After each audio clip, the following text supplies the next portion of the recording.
Hello friends, કેમ છો? તો આ છે મારો સ્નેક પ્લાન્ટ, જેને આજે હું રિપોર્ટિંગ કરવાની છું. કારણ કે જો આજે રિપોર્ટ નહીં કરું તો એ ગમલું તોડી અને બહાર આવી જશે.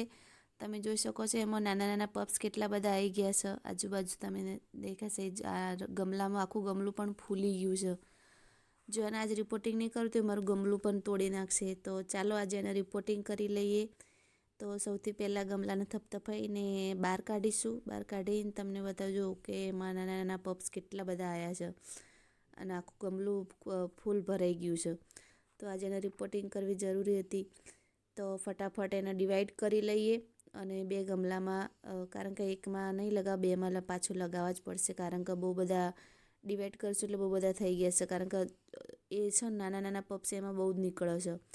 તો હું 1 વર્ષ પહેલાં લાવેલી એક જ પ્લાન્ટ લાવી હતી, એક જ પત્તાવાળો. એક પત્તામાંથી આટલા બધા થઈ ગયા છે.